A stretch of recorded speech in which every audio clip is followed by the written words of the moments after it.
സിനിമയിലെ സൂപ്പർ താരങ്ങളിൽ ഒരാളാണ് വിജയ്. കേരളത്തിലടക്കം ലക്ഷക്കണക്കിന് ആരാധകരുള്ള നടൻ. സിനിമാ ജീവിതം വിട്ട് രാഷ്ട്രീയത്തിൽ സജീവമാകാൻ ഒരുങ്ങുന്ന താരത്തിൽ നിന്നുണ്ടായ ദുരനുഭവം വെളിപ്പെടുത്തി മുൻ അസിസ്റ്റന്റ് സെൽവരാജ്. 10 വർഷത്തോളം നടന്റെ പേഴ്സണൽ അസിസ്റ്റന്റ് ആയിരുന്നു സെൽവരാജ്. പുലി, തുപ്പാക്കി തുടങ്ങിയ സിനിമകളിലെല്ലാം പ്രവർത്തിച്ചിട്ടുമുണ്ട്. ഏറെക്കാലം വിജയുടെ പിതാവ് എസ് എ ചന്ദ്രശേഖറിന്റെ പ്രൊഡക്ഷന് കീഴിൽ ജോലി ചെയ്ത ശേഷമാണ് സെൽവം വിജയുടെ അസിസ്റ്റന്റ് ആകുന്നത്. തന്റെ മുഴുവൻ പേര് സെൽവരാജ് എന്നാണ്. പഠനം തലയിൽ കയറാത്തതുകൊണ്ടാണ് നാട് വിട്ട് ചെന്നൈയിൽ വന്നത്. റൂം ബോയ് ആയിട്ടായിരുന്നു തുടക്കം. സിനിമാക്കാർക്ക് വേണ്ടി ജോലി ചെയ്യുമായിരുന്നു. പിന്നീട് 500 രൂപ കൊടുത്ത് സിനി പ്രൊഡക്ഷൻ കാർഡ് എടുത്ത് പ്രൊഡക്ഷനിൽ ജോലി ചെയ്തു തുടങ്ങി. ആർട്ടിസ്റ്റിന് ആവശ്യമായ ഫുഡ് അടക്കം എല്ലാം ചെയ്തു കൊടുക്കണം. അതാണ് പ്രൊഡക്ഷൻ അസിസ്റ്റന്റിന്റെ ജോലി. വിജയ് സാറിന്റെ അച്ഛന്റെ പ്രൊഡക്ഷൻ കമ്പനിയിൽ ആദ്യം തനിക്ക് ജോലി കിട്ടി. അന്ന് 500 രൂപയായിരുന്നു കൂലി. 60 പടത്തിൽ എസ് എ ചന്ദ്രശേഖറിനൊപ്പം താൻ ജോലി ചെയ്തിട്ടുണ്ട്. പിന്നീടാണ് താൻ വിജയ് സാറിന്റെ സിനിമകളിൽ പ്രവർത്തിച്ചു തുടങ്ങിയത്. 15 വയസ്സ് മുതൽ വിജയ് സാറിനെ തനിക്കറിയാം. വിജയ് സാറിന്റെ അച്ഛനാണ് തന്റെ വിവാഹം നടത്തി തന്നത്. വേലായുധം സിനിമയിൽ പ്രൊഡക്ഷനിൽ താൻ ജോലി ചെയ്തിരുന്നു. വിജയ് സാറിന്റെ ഭക്ഷണ കാര്യങ്ങളെല്ലാം താൻ തന്നെയാണ് ശ്രദ്ധിച്ചിരുന്നത്. താൻ തന്നെയാണ് ആ ജോലി വിജയ് സാറിനോട് ചോദിച്ചു വാങ്ങിയതും. പേഴ്സണൽ അസിസ്റ്റന്റ് ആക്കും മുമ്പ് ചില കണ്ടീഷൻസ് ഒക്കെ അദ്ദേഹം വെച്ചിരുന്നു. എല്ലാത്തിനും താൻ സമ്മതം പറഞ്ഞു. പക്ഷേ വിജയ് സാറിനൊപ്പമുള്ള മറ്റുള്ളവർക്ക് താൻ അദ്ദേഹത്തിന്റെ അസിസ്റ്റന്റ് ആയത് ഇഷ്ടപ്പെട്ടിരുന്നില്ല. ഇന്നലെ വന്നവൻ വിജയ് സാറിനോട് കൂടുതൽ അടുക്കുന്നുവെന്ന തോന്നൽ അവരിലുണ്ടാക്കി.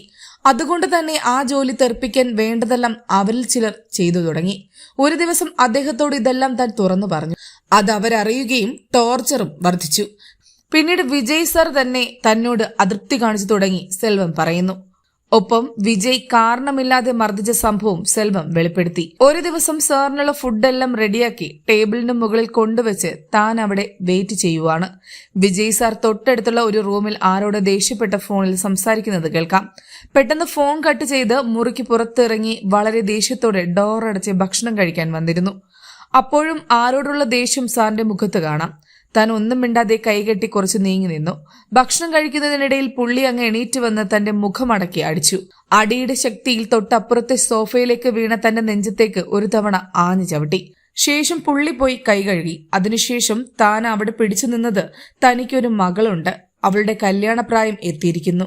ഇത്രയും കാലം കൂടെ ഉണ്ടായിരുന്ന ആൾ എന്ന നിലയ്ക്ക് മകളുടെ കല്യാണത്തിന് എന്തെങ്കിലും സഹായം ചെയ്യുമെന്ന് കരുതിയാണ്. എന്നാൽ വിജയ് സർ കല്യാണത്തിനൊന്നും വന്നതുപോലുമില്ല. ഇന്റർവ്യൂവിന് പോവുകയാണെന്ന് പറഞ്ഞപ്പോൾ തന്റെ ഭാര്യ തന്നോട് പറഞ്ഞത് പോകേണ്ടെന്നും ഇതൊന്നും പറയരുതുമെന്നാണ്. അത് വിജയ് സാറിന് അച്ഛനോടുള്ള കടപ്പാടാണ്. സാറിന്റെ അച്ഛൻ ഡയറക്ട് ചെയ്ത 60 പടങ്ങളിലും കൂടെയുണ്ടായിരുന്ന ആളാണ് താൻ. തനിക്കിപ്പോഴും വിജയ് സാറിനോട് ദേഷ്യവുമില്ല. പക്ഷേ ആ സംഭവമൊക്കെ കഴിഞ്ഞ് കുറെ കാലം കഴിഞ്ഞ് യാതൊരു കാരണവും പറയാതെ വിജയ് സാർ തന്നെ പിരിച്ചുവിട്ട് വേറെ അസിസ്റ്റന്റ് ടീമിനെ നിയമിച്ചതുകൊണ്ട് താൻ ഇന്ന് നടുത്തെരുവിൽ നിൽക്കുകയാണ്.